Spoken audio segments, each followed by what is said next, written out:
안녕하십니까. 노태그 코리아 대표 최용이라고 합니다. 여러분께 드리고 싶은 질문이 있습니다. 디자인 제품을 어디에 어떻게 판매하실 겁니까? 라는 질문을 드렸을 때 여러분께서는 어떤 계획이나 플랜 혹은 어떤 생각들이 드실지 모르겠습니다. 많은 디자이너분들께서 고민하시는 부분이 바로 이 유통이라는 부분인데, 대부분 디자인대에서 전공을 하면서 어떻게 디자인을 할 것인가에 대해서만 고민을 하지, 그 이후에 본인들이 만든 제품을 어디에 어떻게 유통할 것인가에 대한 고민이 많지 않아서 대부분 잘 디자인된 제품을 창고에 쌓아두는 경우가 많이 발생합니다. 그래서 오늘은 디자인 유통 그 부분 중에서도 특히 해외 유통에 관련된 부분에 대해서 말씀을 드리도록 하겠습니다. 우선 저희 회사를 간단하게 소개시켜드리면, 저희 회사는 지난 10년 동안 디자인 유통에 관련된 업무만 집중해서 사업을 운영해왔습니다. 첫 번째로 B2B 트레이딩과 B2B 컨설팅을 전문적으로 진행을 하여서 한국 제품들, 한국 디자인 제품들, 한국 공예 제품들, 그리고 패션 제품들을 수입하고자 하는 바이어를 대상으로 저희가 컨설팅 서비스를 진행을 해왔고, 최근에는 올해 기준으로 한국디자인진흥원, 한국공예진흥원, 그리고 경기도 주식회사, 그리고 한국국제교류진흥원, 이렇게 4개 기관의 해외 수출 컨설팅을 연관으로 진행을 하고 있습니다. 두 번째로 저희가 진행해왔던 사업은 지난해 기준으로 저희가 12개의 리테일 스토어를 국내외에서 운영을 해왔고요. 대표적으로 갤러리아 백화점의 기프트샵, 현대카드 트래블 라이브러리의 기프트샵, 그리고 워커힐 호텔, 플라자 호텔, 그리고 여기 산림관 1층에 있는 저희 노태그 단독샵 등등 해서 12개의 스토어를 운영을 해왔었습니다. 하지만 지난 10년 동안 해왔던 이 두 가지 사업을 집중해서 저희는 지금 현재 크로스보더 플랫폼 사업에 집중을 해서 앞으로 10년 동안 운영할 사업 비전 모델로 저희가 새로운 비즈니스를 시작해서 운영을 하고 있습니다. 이렇게 저희는 디자인 제품의 국내외 유통을 직접 저희가 진행을 해왔고요. 이제 본격적으로 디자인 제품의 수출 유통에 관련돼서 말씀을 드리도록 하겠습니다. 여기 보이시는 이 밸류 체인을 보시면 일반 소비자의 상품의 밸류 체인이라고 보시면 됩니다.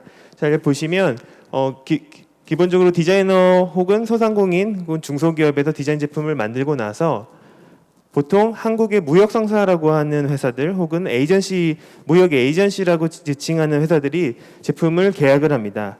이렇게 계약을 마치고 나서 그 이후에는 국가별 혹은 지역별로 총판업자라는 분과 계약을 맺고, 그 총판업자는 그 지역에 있는 또 다른 여러의 도매상들에게 상품을 공급하고, 그 도매상은 다시 소매상에 공급을 해서 현재 이제 수출을 하는 이런 형태가 일반 소비재 상품의 수출 형태라고 볼 수 있습니다. 하지만 디자인 제품 같은 경우는 이러한 유통 구조를 따르지 않습니다. 때문에 무역협회라든지 코트라의 자문하시는 분들이나 일반 무역산사분들께서 디자이너와 이게 컨택을 하게 되면 대부분 얘기가 진행이 되다가 중단되는 경우가 많습니다. 그 이유는 첫 번째로 디자인 제품은 일반 해외 수출을 하기가 매우 까다롭고 어렵습니다.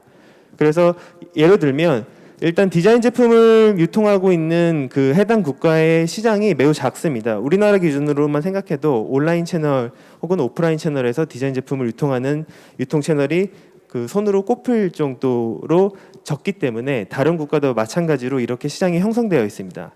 또 문제는 디자인 제품의 형태와 스타일에 따라서 소매상의 형태도 또 나뉘게 됩니다. 예를 들면 국내에서 이 물을 수입하는 업자가 수입을 해서 현지에서 물을 판매하게 하면 모든 편의점에 판매를 할 수 있지만, 디자인 제품 같은 경우는 저희 디자인샵은 초록색만 판매를 한다면 초록색 제품만 판매를 하고, 저희 디자인 제품은 오가닉 제품만 판매한다면 오가닉 제품만 판매하기 때문에 실제로 총판업자 혹은 도매업자, 소매업자들이 계약을 한 이후에 유통할 것이 매우 적습니다.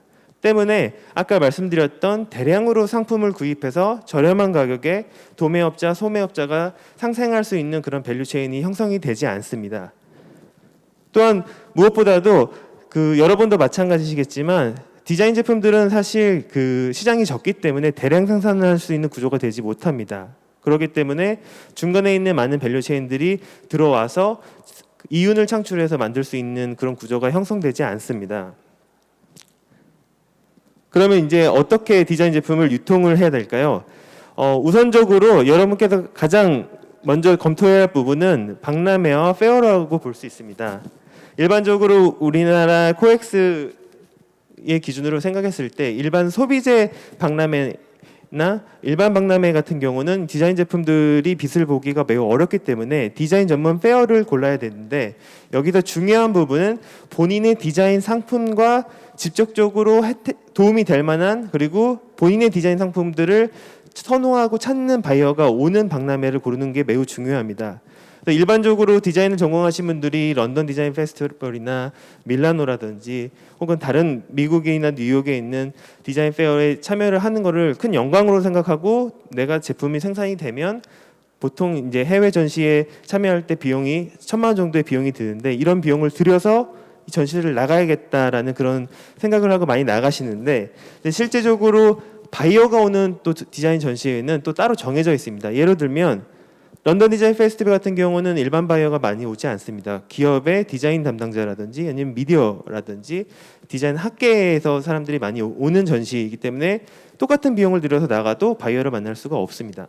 그리고 요즘에 이제 신문에서 이제 자주 보시면 중국의 칸톤 페어가 아시아 혹은 전 세계 통틀어서 가장 큰 전시회가 됐다라는 기사들을 많이 보실 텐데, 디자인 제품들이 칸톤 페어에 가서 거기 현지에 있는 바이어를 만나는 경우도 물론 있지만, 실제적으로는 카피 상품에 대한 피해를 입는 경우가 더 많이 있기 때문에 그런 것들에 대해서 고민을 많이 해야 되고, 현재 가장 효율적인 바이어를 만날 수 있는 전시로는 보이시는 메종 오브제가 유럽과 아시아의 주요 바이어들, 그리고 미주의 주요 바이어들을 가장 쉽게 만날 수 있는 좋은 전시회 중에 하나이고, 아시아 기준으로 생각했을 때는 중국이 아닌 홍콩 메가쇼, 그리고 도쿄의 기프트쇼가 여러분 디자이너 분들께서 쉽게 진출할 수 있는 그런 바이어 전시라고 볼 수 있습니다.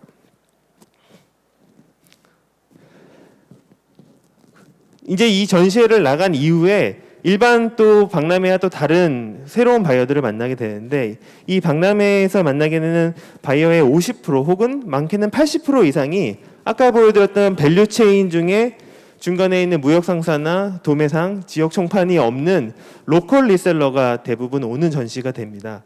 디자인 박람회 같은 경우는 중간에 있는 밸류 체인이 아예 없이 우리나라로 치면 오프라인의 스토어를 운영하고 있는 스토어 운영자가 직접 오기 때문에 물량을 수입하는 물량 자체도 적고, 그다음에 그 하는 업무를 진행하는 절차 자체가 사실은 매우 비전문적이고, 그리고 결제 부분에서도 사실 다른 기업들과 달리 이런 부분이 결제가 미결제가 된다든지 혹은 위탁의 형태로 요구한다든지 이런 형태로 운영하게 됩니다.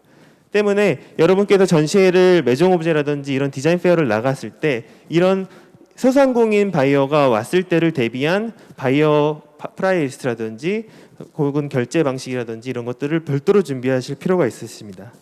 그리고 대부분 유럽에 있는 바이어분들, 예를 들면 이 마그마라는 스토어는 런던 코벤트 가든에 있는 스토어인데, 이런 스토어들에서는 본인들이 좋은 위치에서 물건을 판매하기 때문에 혹시 총판 계약을 하자라든지 이런 경우도 종종 발생을 하는데, 당연히 총판 계약을 하면 안 되는 그런 형태의 바이어라고 보시면 됩니다. 두 번째로 많이 보실 수 있는 바이어는 이렇게 리셀러 형태, 프랜차이즈 형태로 운영되고 있는 편집샵을 운영하고 있는 유통 채널을 보실 수 있습니다. 대표적으로 콘난샵이라든지 프랑스의 머시라든지 이런 회사들을 이제 만나게 되시면 아까 앞서 말씀드렸던 그 소상공인에 비해서 더 체계적이고 상품 공급에 대한 계약도 맺고, 그리고 결제에 대한 부분도 선결제로 진행하는 그런 그 좋은 형태의 거래가 이루어지게 되지만, 소상공인에 비해 이런 그 편집샵들은 한 번 구매한 제품들은 내년에 구매를 안 하는 그런 형태로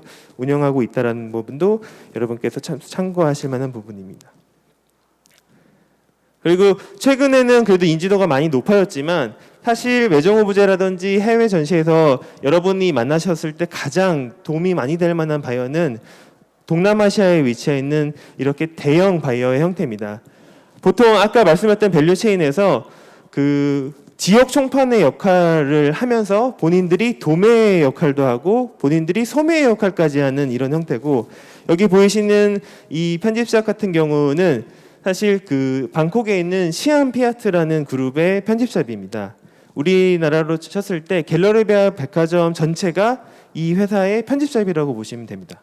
근데 대부분 매정 오브제에서 이제 명함을 받으시거나 전시에서 명함을 받아서 진행할 때 뭐 런던이라든지 프랑스의 유명 편집샵의 명함을 받으면 굉장히 좋아하지만, 이렇게 인지도가 없는 동남아시아, 말레이시아, 인도네시아, 대만에 있는 편집샵들의 명함을 받아서 바이어를 응대할 때 별로 중요하지 않다고 생각하는 경우가 많은데, 사실상 이렇게 총판의 역할을 할 수 있고 지역 전체의 유통망을 움직일 수 있는 이런 바이어이기 때문에, 예를 들면 대만의 에슬리라는 채널도 이런 편집샵을 중국과 홍콩, 대만의 50개의 채널을 운영하고 있기 때문에 이런 밸류 체인이 존재한다는 걸 알고, 이 밸류 체인에 맞는 또 가격 리스트와 그리고 무역 방식을 저희가 협조를 해줘야 됩니다. 그리고 마지막으로 최근에 가장 많이 이제 발생되는 부분이, 한국의 그 에이전시에서 중국을 대상으로 한 그 독점 총판 계약을 하면서 온라인 판매를 하는 유통체들이 많이 늘어나고 있습니다. 실제로 패션 잡화와 라이프스타일 제품들이 그렇게 해서 많은 매출들을 이뤄내고 있는데, 여기서 이제 주의하셔야 될 부분은 이 한국 회사들이 대부분 수권서를 요구합니다. 독점 총판의 형태가 아닌 수권서를 요구하는 이유는 중국 내에 온라인 플랫폼에서 수권서가 있어 입점이 되기 때문인데, 하지만 이 수권서 같은 경우는 어떤 권한을 대행해주는 개념이기 때문에 단순하게 유통을 독점 판매하는 독점 총판의 개념뿐만 아니라 현지에 사무실을 세울 수 있고 현지 기관에 회사를 등록할 수도 있습니다. 그래서 디자이너 제품들이 많은 피해를 보고 있는 경우가, 디자이너와 이렇게 수권서 계약을 맺고 디자이너의 이미지와 상품을 본인이 중국 공장에서 생산을 해서 디자이너의 브랜드로 판매하는 경우도 발생할 수가 있습니다. 그렇기 때문에 이 총판업자가 어떤 제품들, 어떤 디자이너 제품들을 중국 내에 유통하는지를 반드시 확인을 하고, 한국 회사에 뭐 물어서라도 그 한국 회사와 이 회사의 유통 간의 실적들이 어떻게 되고 있는지에 대해서 한번 확인할 필요가 있습니다. 네, 여기까지가 코로나 이전의 디자인 제품의 유통 구조였다면, 사실 코로나 이후에 최근 2, 3년 동안 많은 변화가 일어났습니다. 그래서 보통 제가 이런 강연을 할 때 수출 유통 전문가입니다라고 하고 인사를 하는데, 이제 제가 그렇게 인사를 안 하는 이유가, 제가 이제 하나씩 말씀을 드리면, 우선은 예를 들면 DDP 같은 경우도 매년 매정 오브제에 나가서 소상공인 디자이너 혹은 디자이너의 부스를 운영을 해서 지원을 해줬는데, 이제 매정 오브제의 오프라인 스토어는 제대로 운영이 잘 안 되고 있습니다. 그러다 보니까 바이어분들이 물건을 새로 구입할, 보통 이제 1월과 9월에 이제 가서 여름 내에 판매할 제품들이나 크리스마스에 판매할 제품들을 이런 디자인 페어에서 제품을 구매를 하는데, 이제 디자인 페어에 가서 구매를 할 바이어도 없고 상품도 없다 보니까 이제 페어 자체가 많이 없어졌습니다. 그래서 대부분 우리나라도 마찬가지고, 우리나라의 뭐 코리아 디자인 페어라든지 아니면 여기 이제 DDB 페어라든지 많이 온라인화한다고 하지만, 실제적으로 국제 전시가 온라인화를 성공한 페어는 사실 없습니다. 그래서 하지만 그 와중에 매정 오브제 같은 경우는 이 코로나 이전부터 5년이 넘게 이 온라인 페어를 잘 운영을 해서, 여기 보이시는 이미지처럼 온라인에 입점을 하고 바이어가 발주를 넣고 상품에 대한 디테일한 정보를 할 수 있게끔 효율적으로 운영을 하고 있고, 여러분께서 직접 여기에 페어를 통해서 적은 비용으로 페어에 참여도 하실 수 있고 바이어를 만날 수도 있습니다. 오른쪽에 보이는 부분은 올해 이제 디자인 진흥원에서 디자이너들의 매정 오브제 지원비를 좀 지원해주는 그런 프로그램을 하고 있어서 저희가 직접 진행하고 있는 프로그램이기도 한데요. 여러분께서 관심 있으시면 좀 참고하시면 좋을 것 같습니다. 그래서 이제 그 코로나 이후에 최근 2년 동안 디자인 제품들의 매출을 잘 내고 있는 한국 기업들이 어디에서 매출을 내고 있는지를 이제 보여드리면, 여기 보시면 밸류 체인의 안에 있던 네 칸이 모두 없어졌습니다. 이 이유는 이제 디자이너분들이 수출 유통 전문가가 되셔서 직접 진출할 수 있는 크로스보더 이커머스 플랫폼이 많이 형성이 되어 있는데, 그 대표적인 예로 여기 보이시는, 여러분이 아마 인지를 많이 하셨을 것 같은데, 이 플랫폼은 공예 제품들을 위한 플랫폼이라고 보시면 되고요. 여러분이 잘 아시는 SE의 아시아 버전이라고 보시면 됩니다.